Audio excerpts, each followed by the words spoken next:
wọ́n ní àwọ̀ agéńdé mẹ́fà tó san ogun tọ́jọ́kùnrin á sì wo obìnrin mẹ́ta ogun wọn ò pé 9 wọ́n wàá gbéra wọ́n lọ ní igbó mọ̀jákú.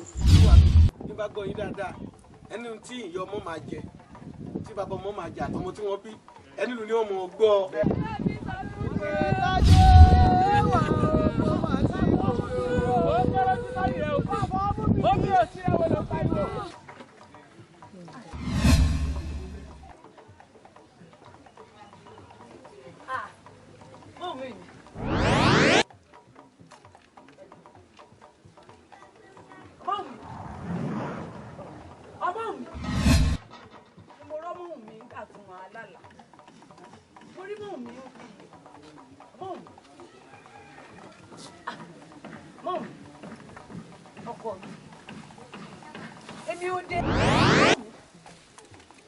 Gbogbo apátápátá la sí ló sì hàn sí gbangba.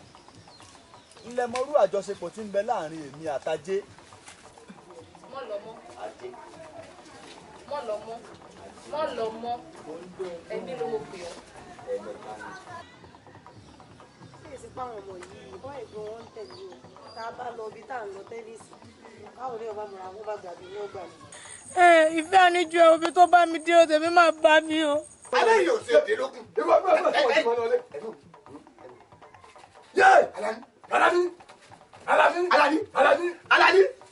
Alani pípa ní ìṣẹ̀kọ́.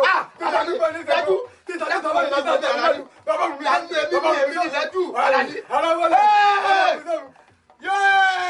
Ọmọ òun mi sì wí fún bèbí ní gbà. Ẹ̀yin bàbá ẹ wò mí wò ó tún kù kan tí mo gbàgbé tí mo fẹ́ sọ fún yín. ṣe rí káti ẹ̀ sọ pé ọpọlọ tí wọ́n ti dojú dé tọpọlọ owó dojú bolẹ̀ tẹ́ ẹ bá bú wọn ẹ bá jẹ́ àfẹ́sọ̀ bú wọn ni o. sẹ́yìn ò mọ̀ pé àìlásọ lọ́rùn pàká ọ̀tá péré gbogbo ọmọ eriwo. Ládùúrà wa tá a kú òǹlé ó wá pè mí nìkan á ti gbọ́ pé tẹ́lẹ̀ àwa 4 la ríra wa ó ní àmọ́ bí tí kálukú gbà lọ́mọ. Ẹja ní sùúrù o, ó sì dá lójú pé ibi ọmọ tí àkàbá kó wọpọ̀ ìní òkú kò dé. Irọ́ àkàkọ́ sẹ̀kẹ́ni ọ̀bẹ́kọ̀.